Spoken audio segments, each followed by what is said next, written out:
This is what I used to walk with to support me. And I want to talk today. I did not really talk a lot about my accident when it happened, and I did not talk about the beginning of the myasthenia. Because the day that I had my head-on collision, I was working with a client that I usually work with on the weekend. He was a client that needed a lot of therapy and just the outing. So we were on an outing. We were out having breakfast, and we had breakfast at IHOP, and we sat there and talked a bit. And then he said he loves um, he loves classic cars. So I said, well, that's what we're going to ride over to Greensboro and we're going to have a classic car show over there today. I think it was at the Coliseum. So we're riding along, we're listening to music, and he loved country music. He loved Kenny Chestnut or something like that. And he liked, how can he really loved this guy, the one that sings How You Like Me Now. I like him myself too. I listen to him often. And so we're riding along, he's talking, and so when I'm riding along, there's a car behind me. There's a car like coming toward me, like on the other side of the road. And then there's a car behind that car. So the car behind that car that was on the side of me pulled out, and that was the one that hit me head on. I saw her pull out, and I thought, oh my gosh. And he gets all excited. Well, he's like, what's gonna happen? What's she doing? What's she doing? And my first thought was him, of course. It's like, just be still, don't worry about it. We're gonna be fine. I said, just sit still and be fine. Have a good weekend, Cheryl. Thank you. Yeah, well, that's weekend. And that was Shirley, and she's my aide. And so he got very excited, and I was excited. I was, my biggest concern is, I don't want to upset him, so I tried to remain cool. So I told him, I said, just sit back and make sure your seatbelt's on. And I saw her coming, and I thought, oh Lord. And that was the one. And I mean, I've been going to church all my life, but I really had to call on my faith at that time because I was scared for him, and I thought, Lord, I said, I'm gonna need you right now because the car behind me had already hit the ditch because she saw her coming out from her space, and the car that was on the side of me, right there, sped up so he could get on past the accident, and she just came right on into us, and I said, Lord, I'm gonna need you right now. And I really, can honestly say, and I haven't spoke about this a lot, but it really felt like something just came down over the car and protected me. I mean, I'm not gonna sound crazy. I mean, I believe in God. I mean, I'm not gonna try to offend anybody's beliefs here, but I do. A higher power, I do believe in God. And it did feel like at that time, every something just came down and protected us because once she hit us, she was come right on into my engine, and my engine kind of exploded, and my airbags exploded, and then he was hollering. And I'm like, okay, we need to get out of the car because we were not. Nothing was broken on me, and nothing was broken on him. Nothing was cut on me. Nothing was cut on him. So I opened my door, which was still able to get open, and I got out my side, and I told him, I said, you unbuckled his seatbelt, and he crawled across on my side, and we went out, and we sat down on the side of the road, and then a lot of cars started to stop, of course, because it was an accident, and after the car stopped, there was a paramedic in the third car back from me, not the one that hit the ditch. And he got out and he come over and he said, y'all lay down, ma'am, lay down, lay down. And so the ambulance is on their way and the police is on their way. And so, because the guy in that car had called the ambulance, there was several people that saw the accident because, like I said, there was her and then there was a car behind her and a car behind me and another car behind them. So the people that called the ambulance. And we lay and I was actually had my cell phone on my wrist because I always carried it on my wrist in like a pouch at that time. So I really actually was trying to call my supervisor and my client's grandmother and family members to let them know that we had been involved in an accident. And I was trying to call some of my family members, but the guy told me, "No, give me the phone and just lay down," because I felt fine.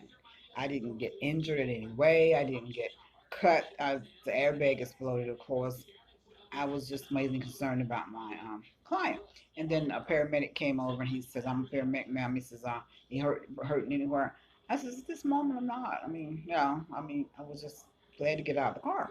And the other young girl that hit me was a young girl. She was a college student. and her car had ran all up inside of mine, and they had to like actually get someone out there to get her out. She couldn't get out the car. She had passed out and hit her head, and so they had to cut her from the car, and we laid down, and the ambulance came. And I told the ambulance, I said, you put us in the same ambulance because he's my client and I need to be with him at all times to keep him calm. And so because he was a mentally handicapped client.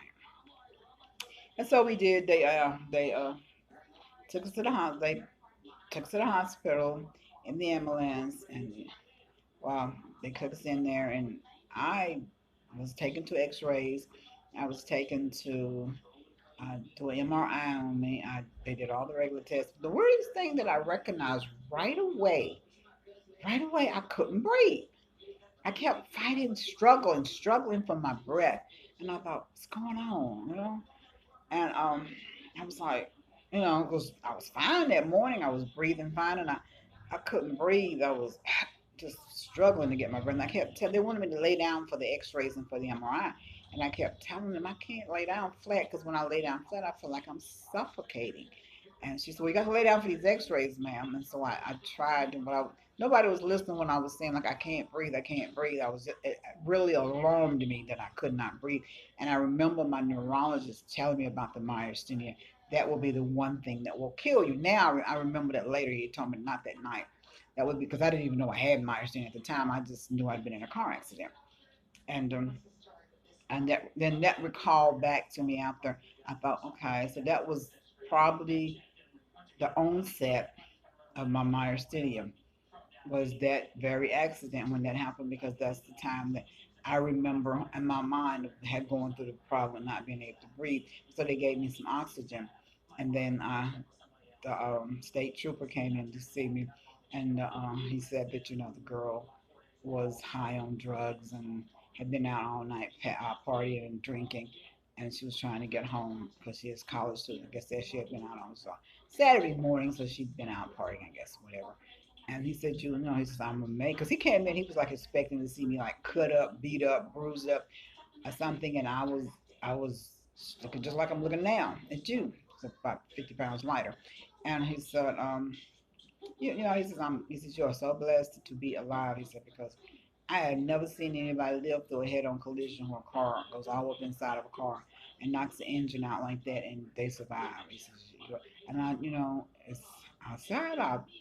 I just gotta be God, because I said I'm gonna need you right now, and right now he came. So my other client did get his sternum cracked, and he had to be kept overnight. But other than that, he was okay. He didn't get any cuts, bruises, or broken bones either, other than the cracks, little crack in the sternum. And then they told me I could go home. And they said you can go home, and I I said okay. So my son picked me up, and I went home, and I felt okay. I had this stiffness. I woke up the next morning. I was real sore and real stiff. So after that next morning, I was real sore and real stiff. So I couldn't do much. And so I was planning on returning back to work, but I I took a couple of weeks off and just try to relax a little bit. Then I did go back to work. I went back to work in a couple of weeks, but then I started noticing the shakiness in the hand, and I started noticing the double vision when I have to drive. And I thought, this is weird. This never happened to me before. Because I'm thinking, well, is it coming from the car accident, or is this something whole new? And then I was noticing I would go in the bathroom to brush my teeth, and saliva would be just flowing out my mouth because I couldn't control the muscle in my face. So I decided that I was going to just take some time off from work because everybody kept saying, "You come back too soon. You just had a head-on collision a couple of weeks ago. You're back at work." And I was like, okay, I felt fine though. Like I said, I got out of the car and I was fine and everything. But then I started noticing little things with the muscles was going wrong, and I was kind of like really feeling weak when I stand up and not being able to get up. So I had probably went back to work too soon, so I took out another couple of weeks off. So I'm gonna go to a doctor and try to find out what's going on. And I went to the doctor, and they did some tests with me where I guess you call it like cognate test, where you touch the nose and see if you can find your finger to your nose. You know how you do that other stuff. And doctor's trying to figure out if you can balance yourself out, whatever. And so I did do that, but I was kind of like missing his finger every time. So he said, "I'm gonna send you to a neurologist because he knew there was something going on that's dysfunctioning up there in the brain cells or something."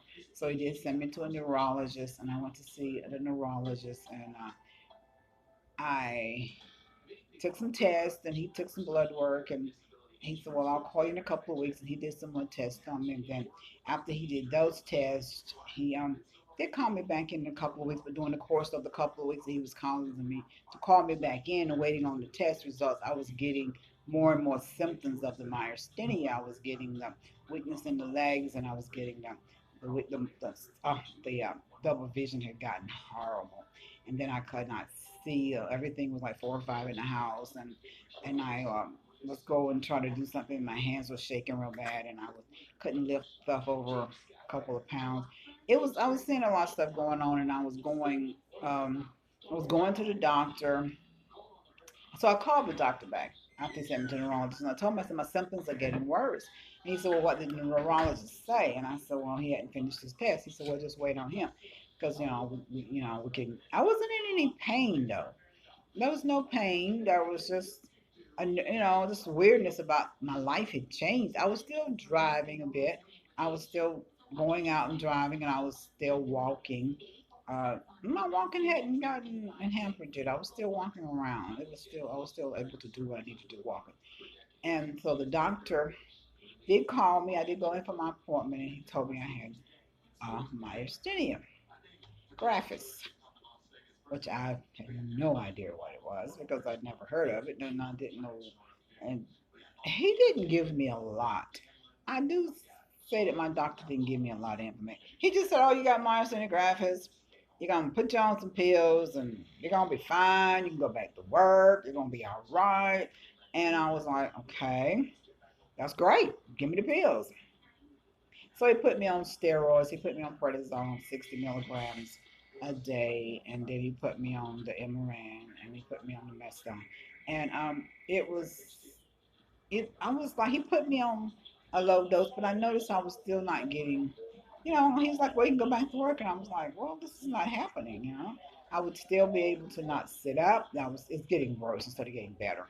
And I'm taking the medication, it's getting worse because I still couldn't sit up. And I noticed I was just not able to even pick a pill up to put it in my mouth. I would try to reach and grab a pill, and the pill would just slide away from me, and then I couldn't reach and get it. Do if I fell over, I couldn't get myself back up. And I can tell you this time I was living alone because I was a working woman, and I was working almost two jobs all the time.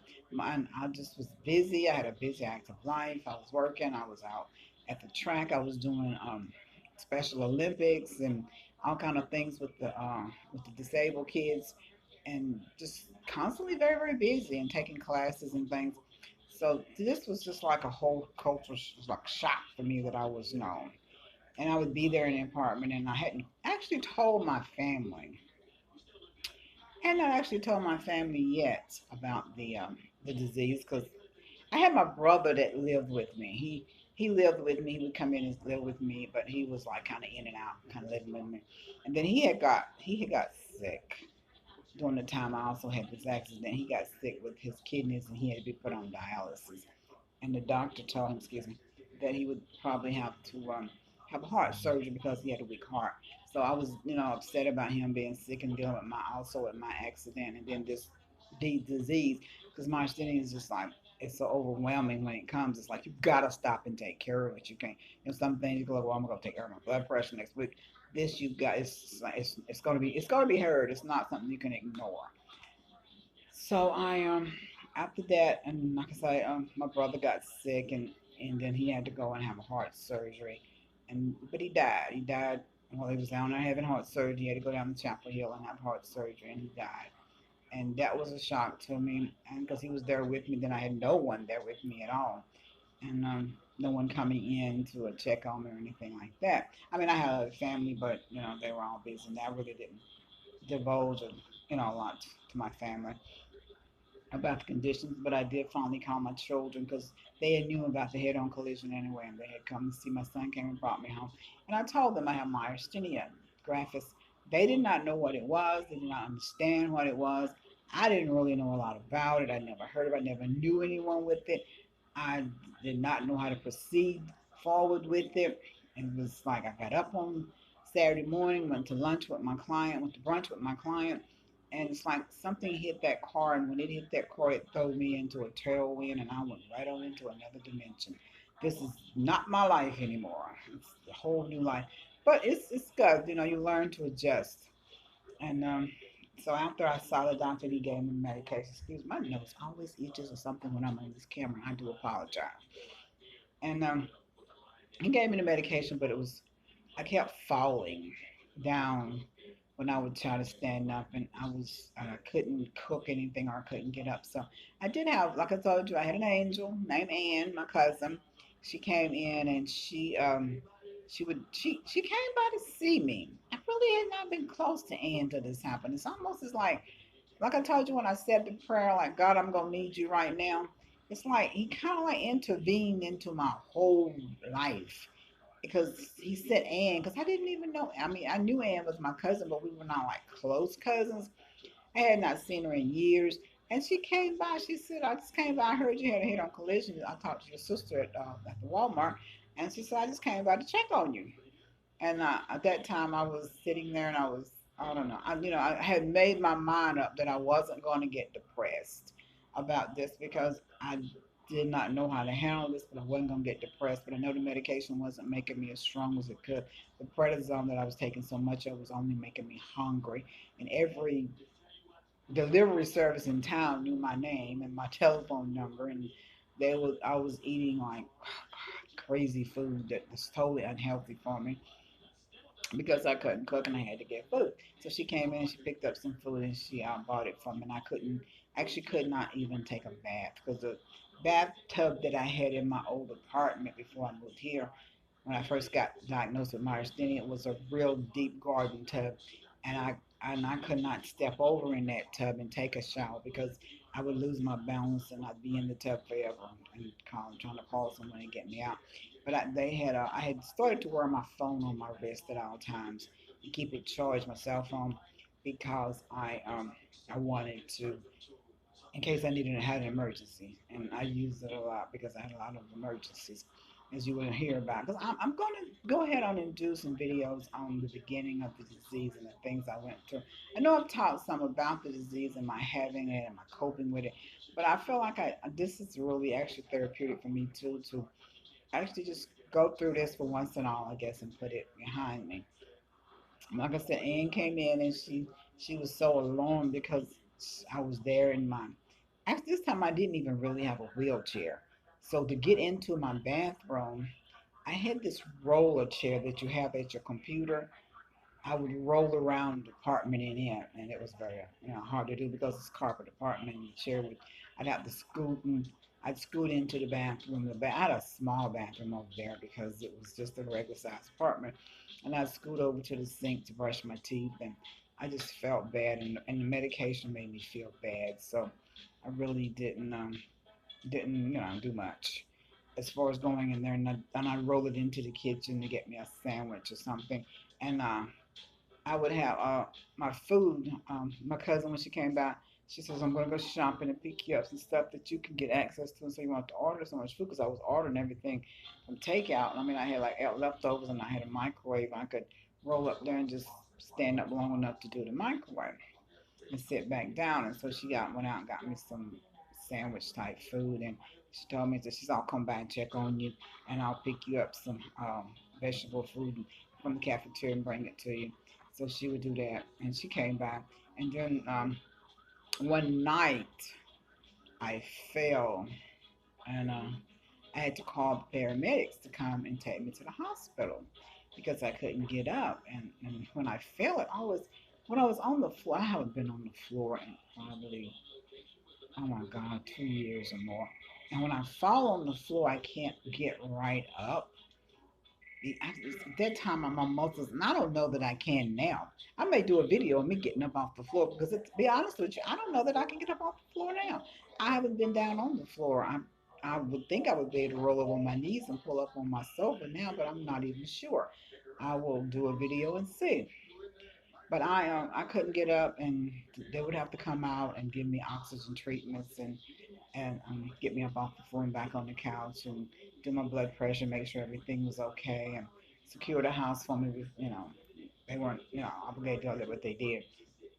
And because I was there at night by myself, and I lived in a very inconvenient apartment, that if something happened, I couldn't get out and I couldn't walk up the steps anyway because my muscles in my legs were really weak. My arms weren't that weak back then as they are now. The arms are now more weaker than the legs are.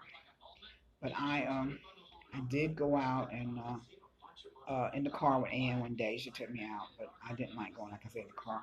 So she would come in and do these things, and she would have to help me up the steps. So I got so I didn't go out. I think that's why I don't go out much now because I feel like I'm such an inconvenience for people to help me around with my roll along and my adaptations and stuff. And I just don't want to put people through that. But Ann was nice, and I just want to take me for a ride in the car, and she did. And the night they came over and they got me and I took my medicine. But also the night after that, spent a lot of time at the hospital emergency rooms. The night after that, I was in the bathroom and I was trying to get off the commode and I fell in the bathroom. And I called again the ambulance come. They took me to the hospital that night because they was afraid I broke my hip or hurt my body somehow. And they wanted to do some x-rays. And I had a young doctor that came in to see me while I was there. And she says, "Oh, you have myasthenia." And that was actually the first doctor that I had known that I had met that knew other than my neurologist that knew about myasthenia. I don't think he knew that much. But yeah, shout out to Dr. Applegate. And so I don't think he knew that much, but he didn't give me enough medication. But she was straight out of college, and she had done some studying. I think like her, she said her scratch can, excuse me, thesis was on dealing with myasthenia. And she says, she says, why does he have you on the lowest dose that he can possibly give you? He says the norm is to give you the highest dose and then taper you down to a lower dose. He says because that way your system gets really strong. And I didn't know anything about medicine. I says, I don't know. I says, that's what he said do. She says, I'm gonna put you on some more medication. And I had called my niece to come pick me up from the hospital, and because I didn't want the police to have to take me back home, so she came and she got me. She picked me up, and the weird thing when I went to the hospital, getting me out of the car, she had brought her husband to help her. It was so hard to get me back down the steps. They would have to like carry me under like the armpits, and I would have to try to hold. And I couldn't think. I was so embarrassed because I'm used to being a very independent woman. So they would have to carry me, and they got me on the couch, and I she gave me and I took some of the medicine that the doctor gave me, and I went to sleep because I was so tired after that night. She stayed with me that night. She said, I'm going to stay here. I said, home. And she stayed. And that morning when I woke up, I felt so much more energy in my body because she had increased my medication. And she didn't, call my neurologist. She just says, I'm going to increase it. So she increased it. And I felt, and that morning, I actually got up and walked in my bathroom. And I thought, wow, So I had to go back and see the neurologist in a couple of weeks. And I kept taking the medication she was giving me. And I said to him, I said, I had to be taken to the emergency room because I fell. And the doctor in the emergency room increased my medication. And he said, well, how's that working for you? I said, it's working for me fine. She said to me, why did you start me on the lowest dose? And he was like, Now, all he ever said was, when he didn't have an answer to my questions. That was his main thing. And so I said, well, I seem to be working better. I seem to have more energy. And he said, well, keep taking that then. And I was only taking like, I think 2 MRNs then. And now I'm taking 4. So he started me off on 2, which was a real low dose. And I said, well, are you going to increase the MRNs? He said, well, that's something we have to work up to with the dosage. He says, your levels, I have to test your blood levels and see how the levels are in your system. Because MRN does mess with your liver. And it does mess with your liver, so they have to keep a check on your enzymes, liver enzymes. And so I'm gonna stop today because I am tired. I've been out there in the breezeway a bit, but I'm gonna get back to more of this and finish talking more about what happened when I first was diagnosed with myasthenia. And so if you like, subscribe down below. leave me a comment. I still want to hear from some of my. I did hear from a couple of people that have myasthenia, and that was great hearing from them. Always glad to read the comments and respond and reply to them. So subscribe and comment and like the video. I will be, like I said, the next time I'll be talking more. I guess I'll be continuing on with this story. I don't know whether or not you want me to continue on. If you like, I thank you. Have a great weekend.